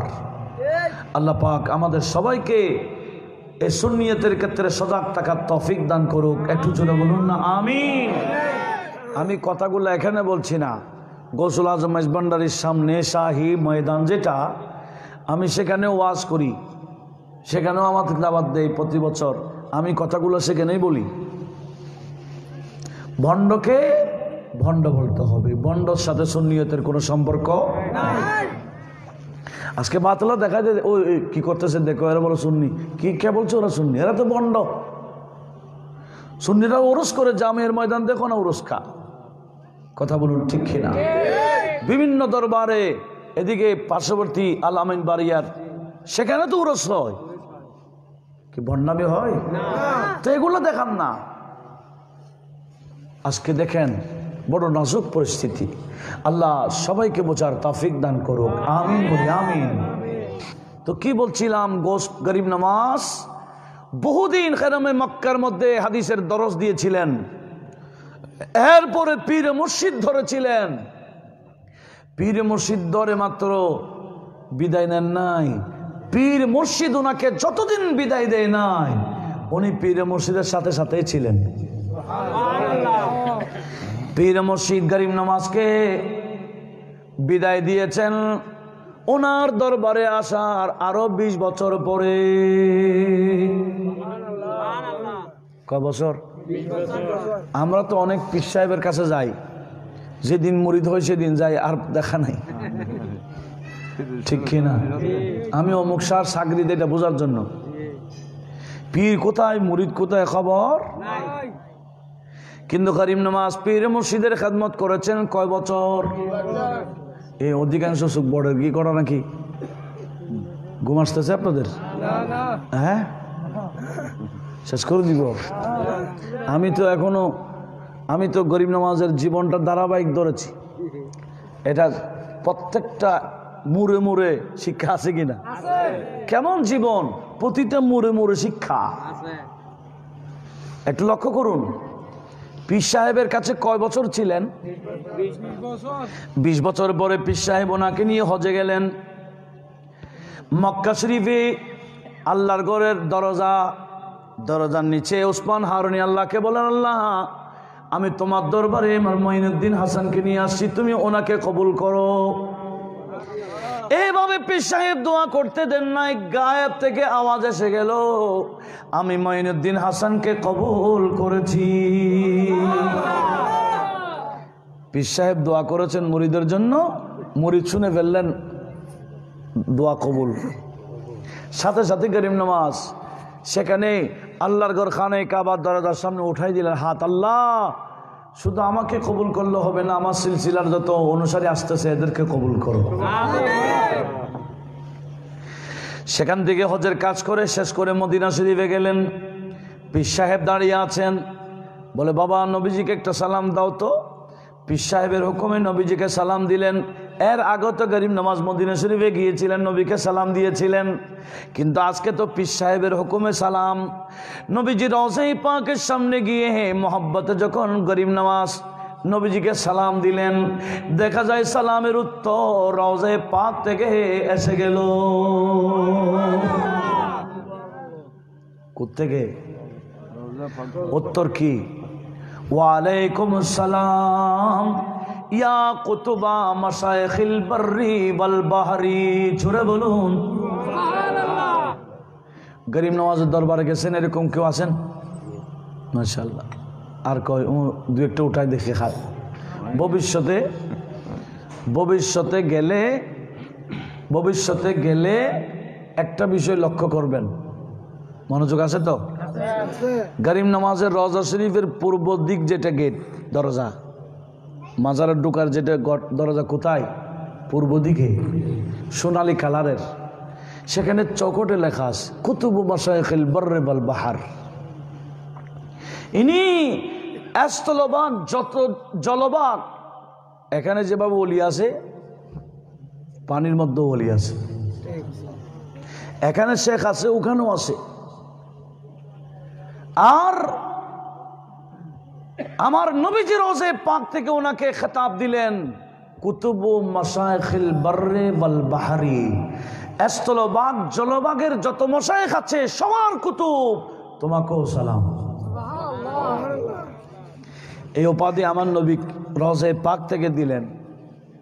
পীর মুর্শিদ শুনে ফেললেন, শুনে দৌড়ে গিয়ে গরিব নওয়াজকে জড়িয়ে ধরলেন, বাবা তোমাকে আমার নবীজি কুতুবু মাশায়েখিল বাররি ওয়াল বাহর উপাধি দিয়েছেন, আমি তো বেশি খুশি হয়ে গেলাম। ছাত্র তরক্কি করলে ওস্তাদ কি হয়? খুশি হয়। এখন উল্টা হিসেব এটা, এখন ছাত্র একটু উপরের দিকে উঠে ওস্তাদ কোন থেকে এখলাস নাই, এখলাস গেছে গা। পীর মুর্শিদ গরিব নওয়াজকে জড়িয়ে ধরলেন, বলেন বাবা তোমাকে আমার নবীজি অনেক বড় উপাধি দিয়েছেন। যতদিন ইচ্ছা সেখান থেকে রওনা হলেন, আবার চলে গেলেন। কোথায় চলে যাচ্ছেন? বাগদাদের দিকে, হারুনাবাদ দিকে রওনা হয়ে গেলেন। পথের মধ্যে একটা সাবিস্তান এলাকা ছিল, সাবিস্তান। শুনতে পেলেন এখানে একজন আল্লাহর ওলি আছে। উসমান হারুনি গরিব নওয়াজকে বলছেন, বাবা চলো এখানে বলে একজন ওলি আছে, আমরা একটু সাক্ষাৎ করে যাই। ওনার নাম সদরুদ্দিন সাবিস্তানি রাদিয়াল্লাহু তাআলা। সদরুদ্দিন ওনার নাম। পীর মুর্শিদ দুজন ঢুকলেন খানাকায়, দেখতেছেন সদরুদ্দিন সাবিস্তানি শুধু বসে বসে লাগাতার কানতে আছেন, কানতে আছেন, কানতে আছেন, বেহুশে হুঁশ নাই। গরিব নওয়াজ বলেন, আমি এবং আমার পীর মুর্শিদ বসে আছি, কখন ওনার হুঁশ আসবে একটু সাক্ষাৎ করব। ঘন্টার পর ঘন্টা বসে আছি, অপেক্ষায় আছি, কিন্তু ওনার হুঁশ নাই, উনি কানতে আছে। অনেকক্ষণ পরে হঠাৎ ওনার হুঁশ এসে গেল। চোখ যখন খুললেন দেখতেছেন ওনার সামনে বড় বড় দুজন আল্লাহর ওলি বসে আছে।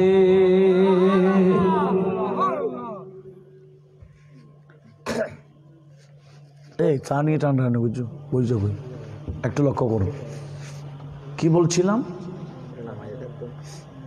মনোযোগ আছে কি? চোখ খুললেন, হোসে যখন আসছে, হোস আসার সাথে সাথে দেখলেন, কারণ ওলি তো ওলি চিনে, আমরা কি ওলি চিনবো? রাস্তায় যদি একজন ওলি যায় হাঁটে আমরা চিনবো? আমরা পাগল হিসেবে থামবো, কিন্তু ওলি হিসেবে আমার নবীজি ঘোষণা দিয়েছেন, হাদিস বুখারী মুসলিম মুত্তাফাক আল হাদিস, রুব্বা আশআসা আগবারা মাদফুইন বিল আবওয়াবি লাউ আকসামা আলাল্লাহি লা আবাররাহু। একটু জোরে বলুন না সুবহানাল্লাহ। নবীজি বলেন, দেখিও মাঝে মাঝে কিছু বন্দাকে দেখবা চুলমুল এলোমেলো, চুলমুল এলোমেলো, কাপড়ের ঠিক নাই, শরীরের ঠিক নাই, এমন না দেখবে ময়লা ময়লা, কাপড়ে ময়লা, শরীরে ময়লা। মাদফুইন বিল আবওয়াবি, তোমাদের কারো ঘরে গেলে তোমরা দরজা বন্ধ করে দিবা যাতে উনি ঘরে না ঢুকে, এরকম ঘৃণা তোমরা করবা। কিন্তু মনে রাখিও লো আকসামা আলাল্লাহি লা আবাররাহু, এরকম কোন বান্দা কোন বিষয় যদি কসম করে বসে, আমার আল্লাহ নিজেই ওই বান্দাদের কসম পোড়ায়া দেয়। এই যে নবীজি বলেছেন চুল ঠিক থাকবে না, কাপড়ের ঠিক থাকবে না, এখন কিছু বন্ড বাড়াইছে রাতে গাঁজা টানে, হিরোইন শেখায়, ইয়াবা খায়, আর দিনে চুল টুল এলিমেলি অবস্থায় ফকিরগিরি খলায়, সেই ক্ষেত্রে বন্ড। তো চিনবেন কিভাবে আমাকে বলেন? চিনার কোনো উপায়? কোনটা বাস্তব, কোনটা বন্ড, কোনটা গাঁজা ঠিক, কোনটা বাস্তব সেটাও চেনার সুযোগ নাই, সেই ক্ষেত্রেও বন্ডামি শুরু হয়ে গেছে। দেখিয়েন না রাতে রাতে কতগুলো হিরোইন আছে, সালা ফাটা করবে মানুষের কাছে, কিন্তু তুমি কি ফকির? আল্লাহর ফকির তো এইভাবে হাত দিবে না, কথা বলুন ঠিক খেলা। আল্লাহর ফকির কারো হাতে কি দেয় না, হাত পাতে না। এরা তো জানে না আল্লাহর ফকির হাত পাতে না, সেই মানুষের কাছে ফকির খাওয়ায়, ভণ্ড। আল্লাহ আমাদের সবাইকে ভণ্ড থেকে হেফাজত করুক। অনেক ফকির আছে আমাদের দেশে, এদিকে নাও থাকতে পারে, আমাদের বিভিন্ন জায়গায় যাই তো তত্ত্ব আছে। ফকির সাজে, উনি নামাজ পড়ে না, উনি ফকির মানুষ, কি নামাজ পড়বে? বলে আমার বাবা মক্কা শরীফে নামাজ পড়ে। তো তোমার বাবা মক্কা শরীফে নামাজ পড়ে খানা দানা এখানে খায় কেন, ওখানে খাইতে পারে না? বলবে তুমি যখন নামাজ ওখানে পড়ো, খাওয়ারও ওখানে খাইবে, তোমাকে খাবার দেওয়া হবে না। এ নামাজ বুঝে না, শরীয়ত বুঝে না, কিন্তু মহিষ বুঝে, বান্ডিল বুঝে। এরকম ফকির বন্ড আছে কিনা? আল্লাহ আমাদের সবাইকে সেই ক্ষেত্রে সজাগ থাকার তৌফিক দান করুন। আমি কিন্তু রাস্তা দেখাই দিচ্ছি, দুটা রাস্তা, হক বাস্তব এবং বান্ডামি, আমি দুটা উপস্থাপন করছি। আল্লাহ পাক সুবহানাহু ওয়া তাআলা সবাইকে হজ করার তৌফিক দান করুক। একটু জোরে বলুন না আমিন। মনোযোগ কামনা করছি। কি বললাম? উনি কাঁদতেছে, হুঁশ যখন আসছে দেখলেন বিরাট বিরাট দুজন বলি বসে আছে, উনি তাড়াতাড়ি দাঁড়িয়ে গেলেন, দাঁড়িয়ে সম্মান করলেন, সালামি পেশ করলেন। বলে আপনারা? গরিব নওয়াজের পীর মুর্শিদ বলেন, আমরা তো এখন আসি নাই, আমরা তো অনেকক্ষণ আপনার সাথে একটু কথা বলার জন্য বসে আছি, আপনার এই অবস্থা কেন? শুধু কাঁদতেছেন কাঁদতেছেন, ঘটনা কি? তখন সদরুদ্দিন সফিস্তানি বলেন, এই কয়েক ঘন্টা আমি কাঁদতেছি এরকম নয়, আমি এভাবে কাঁদতেছি 30 বছর আগ থেকে। ক বছর? 30 বছর আগ থেকে এইভাবে কাঁদছে। বলে মাঝে মাঝে হুঁশ আসলে আমি কিছু খানা টানা খাই, নতুবা আবার বেহুশ হয়ে গেলে কাঁদতেই থাকি। বলে কেন?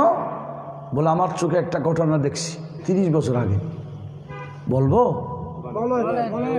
দরকার আছে কিনা? উনি বলতেছেন, আমি বসরা দিয়ে আসতেছি, বসরার কবরস্থান বিরাট কবরস্থান। আমি কবরের পার দিয়ে যখন আসতেছিলাম দেখলাম এক যুবক কবর জিয়ারত করছিল। কে? যুবক। কবর জিয়ারত করে করে হঠাৎ করে যুবক তার চোখের মধ্যে আমার আল্লাহ কসব দিয়ে দিলেন, পর্দা ওঠাই নিলেন, সে কবরের আযাব দেখে ফেলল। কিসের আযাব? কবরে মারাত্মক আযাবে যুবক যখন দেখলেন, হা করে বেহুশ হয়ে পড়ে গেলেন। বেহুশ হয়ে পড়ে যেতে দেন নাই। আমি সদরুদ্দিন সবিস্তানি দেখলাম উনি বেহুশ হওয়ার সাথে সাথে মারাও গেলেন, মারা যেতে দেন নাই। আমি দেখলাম ভয়টা ওনার শরীরে এমনভাবে প্রভাবিত হলো, মুহূর্তের মধ্যে ওনার শরীর গলে পানির মতো ভেসে গেল। মুহূর্তের মধ্যে শরীরটা কঙ্কাল হয়ে গেছে। মানুষ মারা গেলে ফসতে গলতেও তো সময় লাগে, লাগে না? মাঝে মাঝে ফসা গলা লাশ বের করে পুলিশ, কিন্তু উনি গলে পানির মতো ভেসে গেছেন মুহূর্তের মধ্যে। কেন? কবর আযাব দেখে এভাবে ভয় পাইছেন ওই বান্দা। হযরত সদরুদ্দিন সফিস্তানি বলেন, এটাই ঘটনা আমি কবর আযাবের বিষয়ে দেখেছি 30 বছর আগে। আমি সে কবরের কথা স্মরণ করে করে আমিও তো কবরে যাব, হায় রে সে কবরে কিভাবে থাকবো চিন্তা করে করে কাঁদতেছি 30 বছর আগ থেকে। তো এত বড় ওলি উনি যদি কবরের কথা স্মরণ করে করে 30 বছর চেয়ে বেশি কাঁদতে পারে, আর আমরা তো কবর দেখলে আরো হাসি, সেলফি মারি, নয়? কবরের পাশ দিয়ে দিলে আমাদের খবর থাকে না। যতই বড় বিল্ডিং করুন না কেন, যত এসি লাগান না কেন, যত আরামদায়ক করুন না কেন, নিঃশ্বাস বন্ধ হয়ে গেলে কতক্ষণ লাগবে সেখানে? সেই কবরও তো ঢুকাই দিবে। সে কবরের প্রস্তুতি নেওয়ার কি দরকার নাই? ওলিউল্লাহর জীবন অনুসরণ করলে কবরের প্রস্তুতি হয়ে যায়। ইনারা যে পথে গিয়েছেন আমরা যদি সে পথ ধরতে পারি, বাস এটাই কবরের জগৎ। কবরটা রওজা হয়ে যাওয়ার জন্য, বাগান হয়ে যাওয়ার জন্য যথেষ্ট। একটু আওয়াজ দিয়ে বলুন না সুবহানাল্লাহ। কবি বলে, महलों में रहने वाले, যারা মহলে থাকতো, সুন্দর সুন্দর কোথায় মহল, महलों में रहने वाले मट्टी में सो रहे हैं, शाहो गदा यहाँ एक साथ सो रहे हैं, दोनों हुए बराबर, ये मौत का असर है, तय कर रहा है जो तू, 2 दिन का ये सफर है, दुनिया के मुसाफिर, मंजिल तेरी कब्र है, तय कर रहा है जो तू, 2 दिन का ये सफर है। सलातुनिया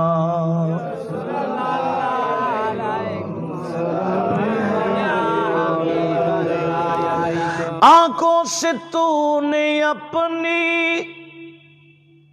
कितने जनाजे देखे,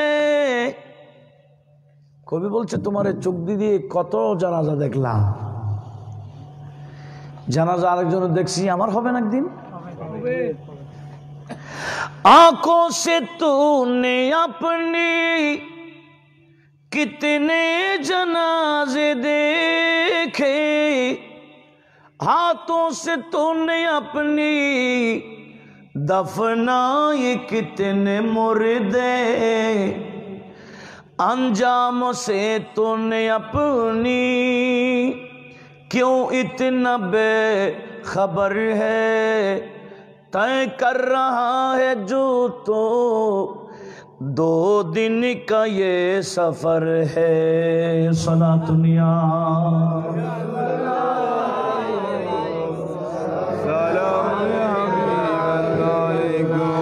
गरीब नवाज बोलें, সদরুদ্দিন সবিস্তানের কথা শুনে আমার পীর মুর্শিদ আমার হাত ধরে বলে, উঠো উঠো, আমার তো ভয় লাগে। এই সবিস্তানি কি শোনালেন? 30 বছর কবরের বয়ে কান্দে, সে কবরে তো আমরাও যাব, চলো উঠি, ওনার থেকে একটু বিদায় নিয়ে ফেলি। করিম নামাজ বলেন, আমরা দুজন বিদায় নিয়ে রওনা হয়ে গেলাম। হারুনাবাদ পৌঁছে গেলাম ওনার খানাকায় পৌঁছার পরেই ওসমান হারুনি বললেন, বাবা মঈনুদ্দিন হাসান, আমি তোমাকে 20টা বছর সাথে সাথে রাখলাম, এখন আর রাখবো না, আমি একা থাকবো, ওই কবরের প্রস্তুতি নেব। আমার কাছে তরিকতের, চিশতিয়া তরিকতের কিছু আমানত আছে, আমি এগুলো তোমাকে দিয়ে দিচ্ছি, আর তুমি যাকে উপযুক্ত মনে করবা তাকে দিবা। এটা বলে একটা জুব্বা দিলেন, একটা কালো টুপি দিলেন। কি টুপি? লম্বা কালো টুপি। আজমির শরীফে আছে না, কয়েকজনকে দেখা যাচ্ছে কালো টুপি। এইরকম কালো টুপি পড়া ইমামে আজমের সুন্নত। আমাদের দেশে অনেকে ইমামে আজমের অনুসারী, মাজহাবান হানফি, কিন্তু কালো টুপি বিরোধী আছে কি না? তারা জানে না যে ইমামে আজমও কালো লম্বা টুপি পড়তেন। এটা চিশতিয়া তরিকতের টুপি। ওসমান হারুনি গরিব নওয়াজকে বলেন, এটা তোমার কাছে রাখো, তসবিহ রাখো, জায়নামাজ রাখো, লাঠিটা রাখো, এই যে কিছু তরিকতের উপহার ছিল এগুলা দিয়ে বলে, বাবা যাও, আমি তোমাকে বিদায় দিলাম, এখন আমি আর তোমাকে রাখবো না। একটু জোরে বলুন না সুবহানাল্লাহ। কয় বছর পর? গরিব নওয়াজ বলেন, আমার পীর মুর্শিদ আমাকে বিদায় দিলেন, আমি আর যাব কই, আর কোথায় যাব, আর দেরি করি নাই, আবার মদিনায় চলে আসছি। কোথায় চলে আসছি? মনে মনে খেয়াল করলাম, পীর মুর্শিদ যখন আমাকে বিদায় দিলেন, আমি বাকি জীবন মদিনায় কাটাই দেব। কিন্তু দেখা যায় মদিনা শরীফে যখন পৌঁছে গেলাম, হঠাৎ করে আমার কাছে মদিনা শরীফের খাদেম দৌড়ে দৌড়ে আসছে,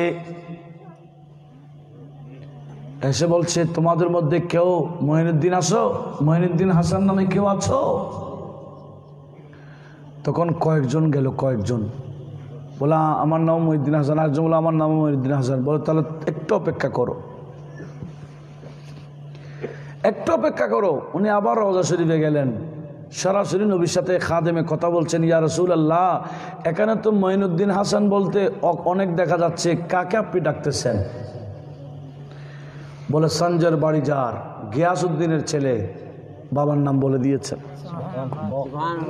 গিয়াসউদ্দিনের ছেলে মঈনুদ্দিন হাসানকে ডাকো। খাদেম এসে বলে, আপনাদের মধ্যে গিয়াসউদ্দিনের ছেলে সঞ্জয়ের বাড়ি কে? তখন গরিব নওয়াজ গেলেন। খাদেম গরিব নওয়াজের হাত ধরলেন, ধরে রওজায়ে পাকের ভিতরে ঢুকাই দিলেন। এবার আমার নবীর সাথে গরিব নওয়াজের সাথে সাক্ষাৎ, ঘুমে নয়, সরাসরি। নবীজি সরাসরি দেখা দিতে পারে কি পারে না? যদি অস্বীকার করেন, বুখারী শরীফের একটা হাদিস ডিলিট করে দিতে হবে। 1035 নম্বর পৃষ্ঠাতে ইমাম বুখারী হাদিস নোট করছেন। আমার নবীজি বলেন, মান রাআনি ফিল মানামি ফাসায়ারানি ফিল ইয়াকযা, কেউ যদি আমাকে ঘুমে দেখে, অতি শীঘ্রই বাস্তবেও দেখে ফেলবে। বাস্তবে নবীকে দেখা যায় কিনা? আল্লামা সুয়ুতি উনি বলেন, আমি যে কোনো সমাধানের জন্য, ফিকহি বিষয় হোক, হাদিসের বিষয় হোক, তাফসীরের বিষয় হোক, আমার কোনো সমস্যা লাগলে, হটকা লাগলে, আমি সরাসরি নবীজির থেকে সাহায্য চাইতাম। আর আমার নবীজি রওজায়ে পাক থেকে সরাসরি মিশরের কাহেরায় সুয়ুতির জমিনে আমি জালালউদ্দিন সুয়ুতির হুজরায় এসে আমাকে সমাধান করে আবার চলে যেতেন। আল্লামা সুয়ুতি বলেন, আমি এভাবে নবীজিকে ঘুমে নয়, বাস্তবে দেখেছি 75 বার। কয়বার? তো যারা ঘুমে দেখবে, এরা জাগ্রতও দেখবে। আমরা কি চাই না যে নবীজি আমাদের ঘুমে আসুক? চান না মনে হয়? আল্লাহ কবুল করুক। একটু নবীজির দরবারে আরজ করেন না, आ जाए अगर ख्वाबों में सरकार मदीना, आ जाए अगर ख्वाबों में सरकार मदीना, सरकार मदीना, सरदार मदीना, सरकार मदीना, सरकार के अनफार से पुरनूर हो सीना, पुरनूर हो सीना, रोशन हुई सीना, पुरनूर हो सीना, रोशन हुई सीना, आ जाए अगर ख्वाबों में सरकार मदीना, सरकार सरकार मदीना, सरदार मदीना, आ जाए अगर ख्वाबों में सरकार मदीना। आमीन बोलें ना। पर्दा हो रुखे रोशन से उठा दीजिए हजरती, पर्दा हो रुखे रोशन से उठा दीजिए हजरती, हो जाए जियारत, हो जाए जियारत, मैं तालिब दीदार हूँ ए माहे मदीना, ए माहे मदीना, मेहताब मदीना, ए माहे मदीना, आ जाए अगर ख्वाबों में सरकार मदीना। आमीन बोलें आमीन आमीन। অন্তর থেকে বললে নবীজি চলে আসবে, তবে নবীজির শরীয়ত সুন্নতকে গুরুত্ব দিতে হবে। মহব্বতে নবীজিকে আমি দেখতে পারবো ইনশাআল্লাহ বলে আশা করে যদি ঘুমান, দয়াল নবী এখনো আমাদের কামরে আসবেন। সুবহানাল্লাহ। এখন কি করিম নামাজের সাথে ঘুমে সাক্ষাৎ না সরাসরি? রওজায়ে পাক থেকে সরাসরি করিম নামাজকে বলছেন, বাবা তুমি এখানে বাকি জীবন কাটাবার জন্য আসছো? না না না না, হবে না, তোমাকে হিন্দুস্তানে যেতে হবে। আমার একজন আওলাদ যার নাম সৈয়দ হুসাইন, সৈয়দ হুসাইন, উনি আজমিরে ইসলাম প্রচার করতে গিয়েছিলেন, উনি শহীদ হয়ে গেছেন। বাবা আমার এক আওলাদ তো শহীদ হয়েছে, তুমি সেই আজমির এলাকায় যাও, তোমার অবস্থান সেখানে হবে, হিন্দুস্তানের মধ্যে ইসলামের প্রচার করতে হবে। করিম নওয়াজ বলেন, ইয়া রাসূলুল্লাহ, হিন্দুস্তান নাম শুনেছি, জীবনে তো যাইনি, কোন পথে যাব, কিভাবে যাব একটু বলুন। তখন নবীজি ম্যাপ করে দিলেন। আমার নবীজির ম্যাপ অনুযায়ী গরিব নওয়াজ হিন্দুস্তানের দিকে রওনা হয়ে গেলেন। যাওয়ার সময় বাগদাদের কাছাকাছি গেলেন। ফজরের নামাজ পড়ে যখন কোরআন শরীফ পড়তেছেন, দেখতেছেন এক যুবক এসে সালাম দিয়ে বলে, হুজুর আমাকে বায়াত করান। গরিব নওয়াজ বলে, আমার পীর মুর্শিদের খেদমত করছি এত বছর, এই মাত্র পীর থেকে উনি আমাকে বিদায় দিলেন, আর আমি তো কোনো বায়াত টায়াত করাই নাই, যাও আমি বায়াত করাই না, পাঠাই দিছে। তখন তেলাওয়াত করে একটু ঘুমালেন, ঘুমার মধ্যে দেখলেন নবীজি আবার এসে গেলেন। বলছেন, মঈনুদ্দিন হাসান তুমি একা, এতদিন তুমি পীরের খেদমত করেছো, তোমার খেদমতের জন্য আমি একটা ছেলে পাঠাইছিলাম, কবুল করে নাই কেন? উনি আগামীকাল আসবে, ওই ছেলেটা, ওনার নাম কুতুবউদ্দিন, তুমি বায়াত করাবা, তোমার মুরিদ হিসেবে রাখবা, তোমার খেদমত করবে। সেজন্য গরিব নওয়াজ ওনাকে প্রধান খলিফা বানাইছিলেন, নতুবা গরিব নওয়াজের উপযুক্ত ছেলেও ছিল, 3 জন ছেলে সব উপযুক্ত। প্রধান খলিফা ছেলেকে বানায় নাই, কুতুবউদ্দিন বখতের কাকিকে বানাইছেন, কারণ ওনাকে মুরিদ বানিয়েছেন আমার গরিব নওয়াজে, আমার নবীজির হুকুমে। লক্ষ্য করুন, নতুবা গরিব নওয়াজের ছেলে সব কামেল ছিলেন। কেমন কামেল? এক ছেলে একটু মজজুব টাইপের ছিল, জিয়াউদ্দিন চিশতি। আজমিরে এক বান্দা মারা গেছে জোহরের নামাজের আরো আগে। জোহরের নামাজের পর ওনার জানাজা হওয়ার কথা। সে আজমিরে মসজিদে আমার গরিব নামাজ ইমামতি করেন। আর মানুষ ওনাকে দাফন করার জন্য ওই জানাজা পড়াবার জন্য রেডি করে চলে আসছেন। খাটের মধ্যে লাশটা রেখে সবাই মসজিদে ঢুকে গেছে। আর ওদিকে লাফাই তেলাওয়াতি গরিব নামাজের ছেলে জিয়াউদ্দিন চিশতি উনি আসতেছেন মসজিদের দিকে। দেখতেছে খাটের মধ্যে এক বন্দা সামনে দাঁড়িয়ে বলে, বিয়াদব, আমার বাবা নামাজ পড়াচ্ছে, তুই এখানে শুয়ে আসিস, ওঠ। ওঠ বলতে মুর্দার মুর্দা নাই, সে জিন্দা হয়ে গেল, কাফন অবস্থায় মসজিদে ঢুকে গেছে।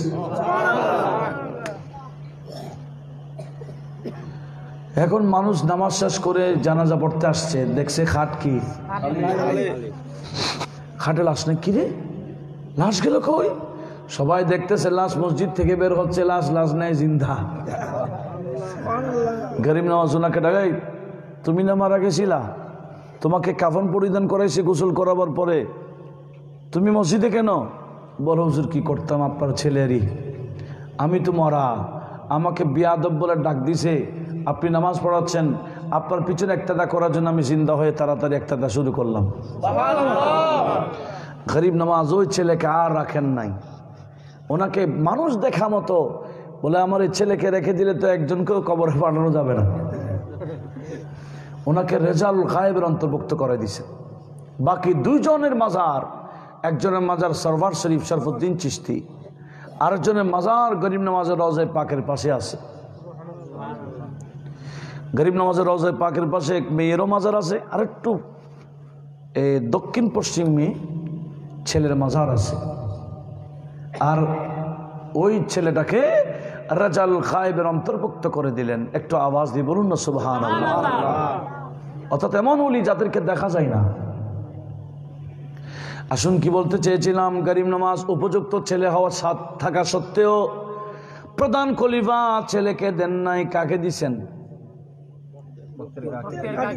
যাকে আমার নবীজির হুকুমে কি করছিলেন। এখন সঙ্গে একটা পাইছেন, খাদেম একটা পাইছেন, ওনাকে নিয়ে নবীজির ম্যাপ অনুযায়ী যাচ্ছেন। যেতে যেতে এক জায়গায় গেলেন, সেই জায়গায় শুনতে পেলেন একজন বড় আলেম আছেন, ফলসফি, উনি, যার নাম জিয়াউদ্দিন ফলসফি। ওনার একটা মাদ্রাসাও আছে। গরিব নামাজ বলে, বাবা কুতুবুদ্দিন একটু অপেক্ষা করি, এখানে রেস্ট করি। আস্তানা নিলেন। আর মাদ্রাসা যাওয়ার সময় ছাত্ররা গরিব নামাজের চেহারা দেখে পাগল হয়ে যায়। আওলাদ রসুল এটা মুখে বলতে হয় না, এটা চেহারা দেখলেই বোঝা যায়। কথা বলুন ঠিক কিনা? আওলাদ রসুল কি দাবি করতে হয়?